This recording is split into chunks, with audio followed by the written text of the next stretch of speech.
Okay, people, so have a got. Ugh, that was a terrible sentence.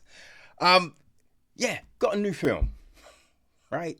Got a new film. Um, it's an interesting one, right? It's definitely an interesting one. It was by the good folks at Signature. Man, my memory's going all over the place, right?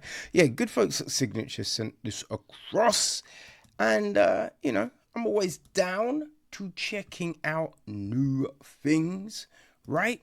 So it is written and directed by Jose Avelino Gilles Corbett Lequenco.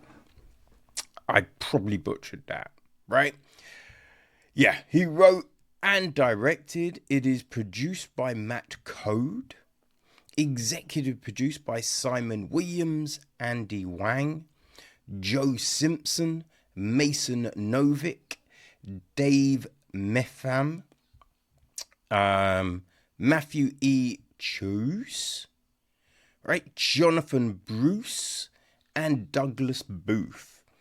It's associate produced by Jeff Brunwell, Jordan Delic, James Locrenko, Charlotte Lytle, I think.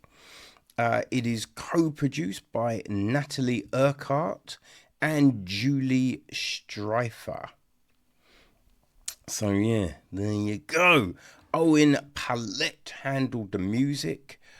Nick Hoyt was on cinematography. Sandy Pereira was behind the editing. Casting handled by Angela Demo. Sierra Vernon was production design. Art direction was Treme Manning Sherry. Brittany Morrison is set decoration. Costume design is Courtney Mitchell. Hair and makeup, we have Alexandra Rotundo, Roxana Razvi, Daniel Losco, and Julia Carter. Our cast. Okay, so actually, I'm gonna look here. So Werther is played by Douglas Booth, right?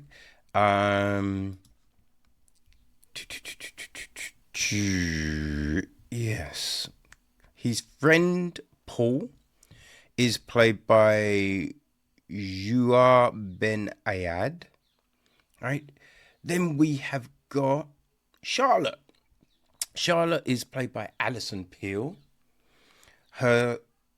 One of her sisters, Sissy, is played by Iris Apatow, and her best friend Melanie is played by Amrit Kaur.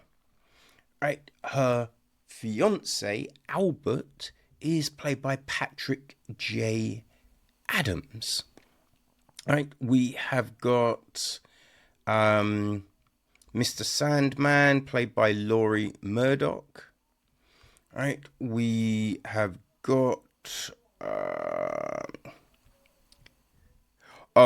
Werther's mother is played by Charlene McNabb. Freddie is played by Jackson Jewell. The housekeeper, Charlotte's housekeeper, played by Harriet Kirsch. Who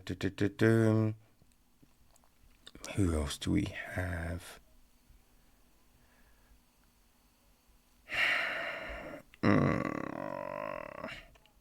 Okay, the waitress at the party, played by Alexis Harrison. A couple of the young lawyers, played by Liam Ma and Michael Moosey. Right, the gun range employee, played by Michael Gill. The woman at the worker at the sample place, played by Jacqueline Vogel. That's probably it, right? I think so. So, the gist of the story. Werther, a charmingly irresponsible and enthusiastic young man, travels to Toronto on a mission to retrieve a priceless sculpture from his mother's thieving sister, right? Intending to then flit away on a pan-European adventure with his hypochondriac best friend. Afterward, his life takes an unexpected turn when he meets the incomparable Charlotte, instantly captivated by her wit, allure, and maternal instincts. Werther forms a deep emotional bond with Charlotte over the course of a single evening. However, Werther's amorous aspirations are dashed when he learns Charlotte is engaged to Albert, a gracious and formidable older man. Instead of leaving Toronto, Werther chooses to stay, entangling himself in a complex friendship with the couple. As the trio navigate a convoluted web of emotions and loyalties, Charlotte also finds herself emotionally torn, loving both men differently. The intricate dynamics of their unique love triangle and tangled feelings of lust, affinity, and semi-requited love carry this contemporary adaptation of Goethe's 1774 novel of tragic romance and a heartbreaking and emotionally charged conclusion. Right, so, as mentioned briefly at the end, this is an adaptation of a book, right? Book was from Johann Wolfgang von Goethe. I think maybe it's Gautier. Johann Wolfgang von Goethe, right? The book is called The Sorrows of Young Werther, right? I think it's otherwise known in some places as just Werther, right? So we do have a statement because this is the directorial debut from José, let's say just José Lourenço. The full name is a bit of a mouthful.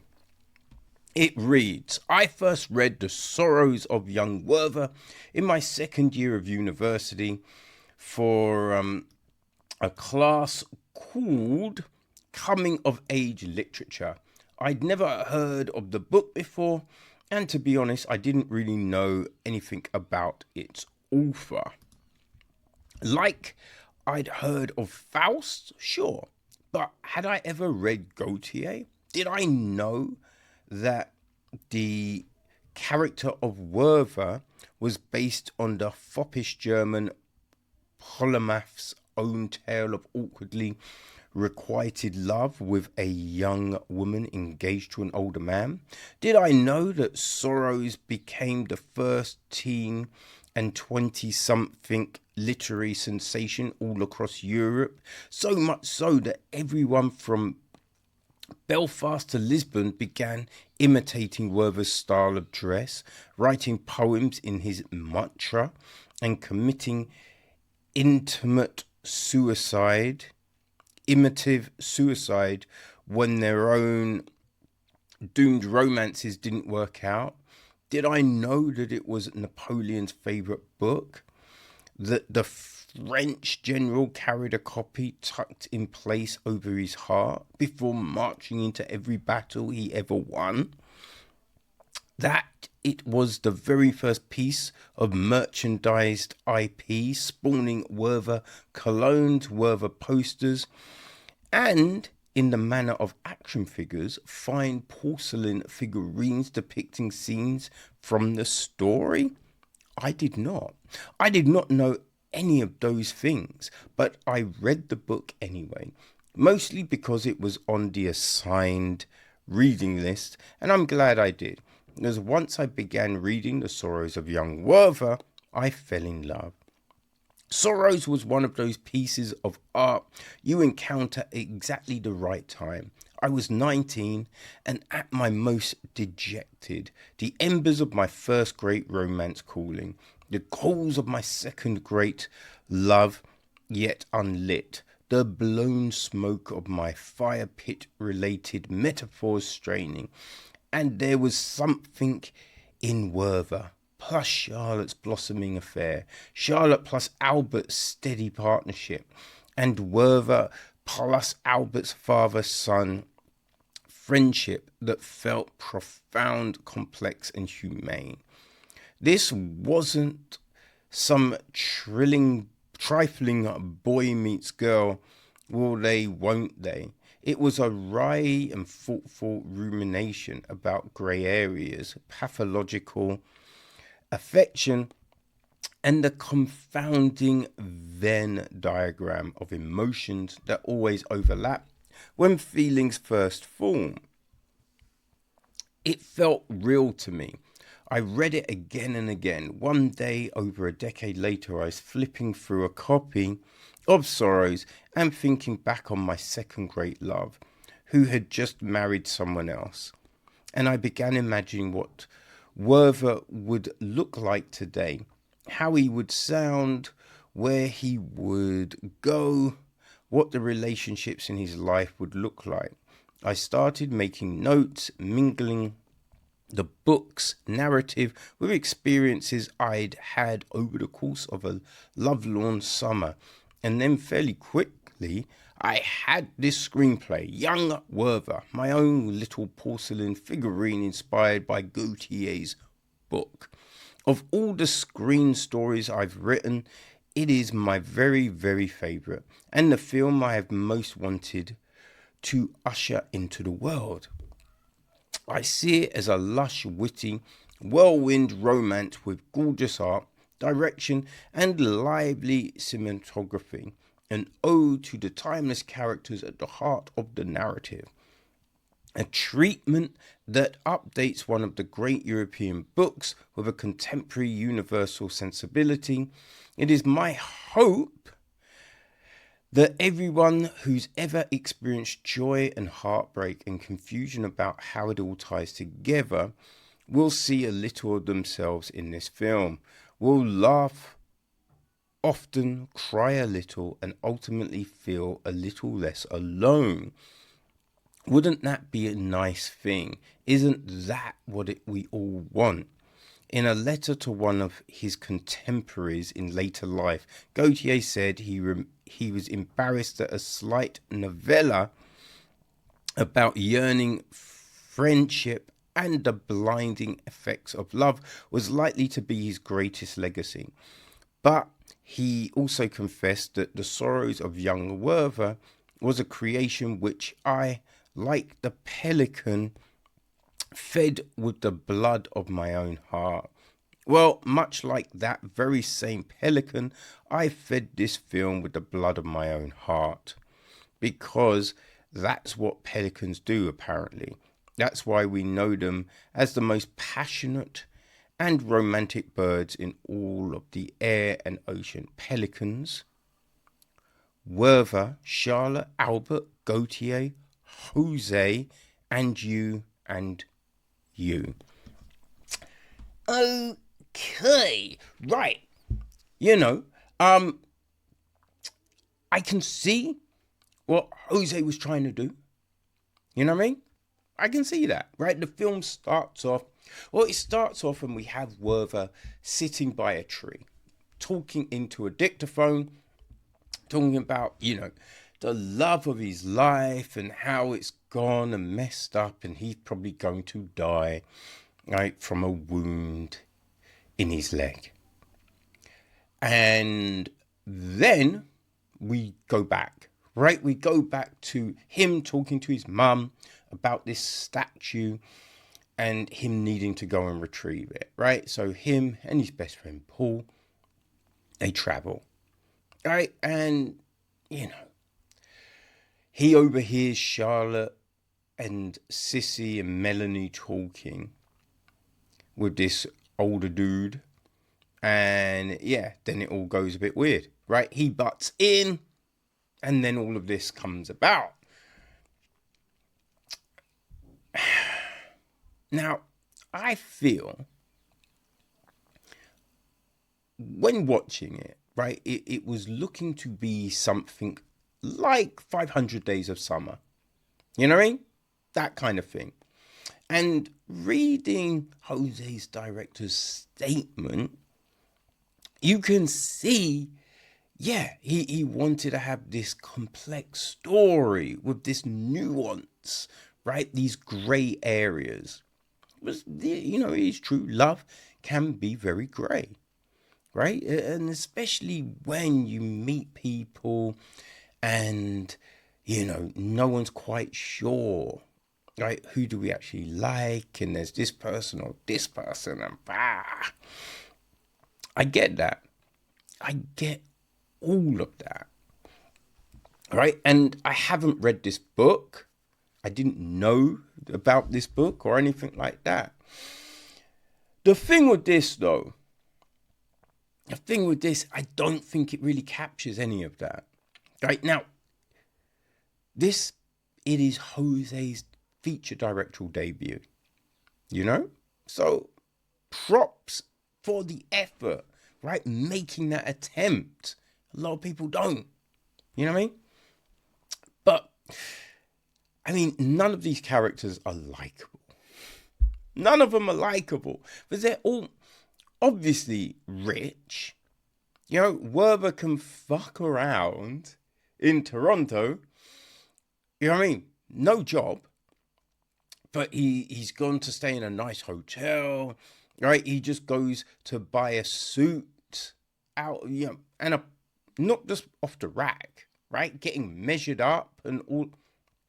Which, to get a tailored suit in a day, not even a day, in a few hours, is kind of fucking crazy, right? I imagine you have to pay a lot of money to get that happening, right? So he's rich. When you look at the size of Charlotte's house, and again, we don't really see her work. You know what I mean? So both are from money. And then it's this whole whining, you know, because here's the thing. With the whole Albert situation, she's just like, Albert's a great guy, She knows what he does. He's a lawyer. You know, it's just like, everyone knows there is a level of work that goes into that. You know what I mean? It's not 9 to 5. You know what I mean? It's not one of them jobs. And especially when you're doing, you know, he's doing pro bono work, all of this. So there's a time commitment.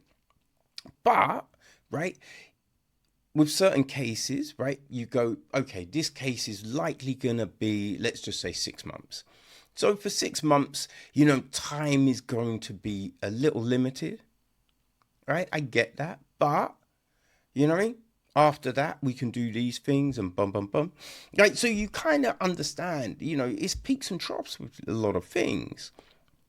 But we have her like being like, he doesn't want to hang out. Oh, we can't go to a restaurant. It's like they can get takeaway and eat in the house, share a meal together. Which, that's, if it's just about spending time with someone, that's it. You know what I mean? But it's just like, oh, I can't believe. Like, she turns up at his work with ice cream. He's in a meeting and just walks in. And then it's just like, he was mad at me. And you're just like, wait. She seems like she's meant to be an intelligent woman. Anyone would know you can't just walk into someone's meeting. Like, if he's on his J's and she just turns up and gives him an ice cream, that's fine, right? If he gets mad at that, he's like, but you're not, look like you had what? So that's kind of a different thing. But in the context in which we are given this, you're just like, I mean, what are you doing? We get these weird things like her friend Melanie is all like, yeah, oh, it's fine, right? You can cheat. It's all good. And then she's mad at Werther and being like, I can't believe that you're pursuing. And it's just like, wait, you were all about it at one point and now you're not? It's weird. You know, we don't really get the grey areas because, you know, it's not subtle enough. It's not subtle enough. It's obvious, like, he's flirting in front of Albert. And Albert's just like, oh, it's fine. Like, if you had a conversation, you know, a scene where Albert is talking with Charlotte and he's being like, I think Werther's in love with you. I mean, even say in love, they're not in love. They don't know each other to be in love. Now, you can say he lusts for you. He's infatuated with you. You know what I mean? So if you had a scene and he's saying that, and he's like, but you know what? I know you would never cheat on me. I know our bond is strong. So I'm busy with work. I don't have time to go to, you know, sales and exhibitions and all of that. And your other friends are busy. So I don't mind you hanging out with him because I'm confident in us. That would then, you know what I mean, help things, right? That kind of thing would help. But we don't. We don't get that. So it's all a bit, we have a scene where they're running, right? We don't really know why they're running, you know, because there's this kind of thing happens at the sample sale, right? I'll come back to that as well. Thing happens at the sample sale, then we see them running. So it's just like, did they run without paying? Who knows? But they're running. Then later on in the film, there's a video of them running. But it's just like, who's videoing them? Right? Who? Because what? A random person saw two people running, took a video and posted it online? No. So who took the video? You know what I mean? It didn't really make any sense whatsoever. And if Sissy took the video, then it still makes no sense. Right? Doesn't make any sense. And with the sample sale, right? We have this bit and she tries on this dress and the dress, supposedly the zip gets caught. And he's like, I can't work the zip. And she's like, use your mouth. And it's just kind of like, when you think about it, if you can't grip it with your hands, how are you going to with your teeth? Because you have to get past your lips. You know what I mean? Your lips are going to be pressing against. So it doesn't make any sense. Does not make any sort of sense. Yeah. Like, the film isn't funny. So, and I mean, reading the statement, if I feel that they wanted it to be kind of a comedy, but I don't see how, you know, but the performances are odd, right? Because I think if you're making it funny, it makes a little bit more sense, but as it's not funny, right? There's nowhere in the film where you're going to be laughing. Everyone's performance is kind of over the top. I mean, Werther's especially, right? Douglas Booth is Werther, over the top. So it then takes away any possible chemistry between anyone. You don't buy these relationships. You know what I mean? So we don't really get to know any of Charlotte's other siblings. So trying to buy this concept that she's this mother figure for all her, you know, brothers and sisters doesn't necessarily work. Like, Her friendship with Melanie doesn't work. Werther's with Paul. Like, why are they friends? You know what I mean? Like, none of this really comes together. And that's the problem I had with this film, right? I never want anyone more. I kind of feel, right, that, you know, as I said, it wants to be a 500 Days of Summer. It wants to be a Juno. Right? It wants to be one of these type of films. But for me, it doesn't get to that level. Now, if you liked, I think of recent times, the 4:30 movie, right? I would say if you like the 4:30 movie, trying to think of other things that are kind of along this vein, right? I mean, you've got all of these terrible rom-coms. You know what I mean? Like, I think any of those, right? Like, Turn Me On, which actually has Douglas Booth's wife in it, right? That film, if you liked stuff like, oh boy, Puppy, I think it was Puppy Love, right? Just any of these type of films, then yeah, I've never wanted anyone more may work for you, right? But it doesn't reach the levels of a 500 Days of Summer. Like, you don't buy the relationships or any of that, which is the problem, you know? But, yeah, as mentioned, this film, it will be hitting all of your favorite VODs. So if you want to check it out, and yeah, it is kind of, it's a weird one, right? Because it was known originally as Young Werther. So in some places, that is where you will find it, right? That's how it's listed on IMDb, you know? So, yes. This film, right? It sounds like something you are interested in.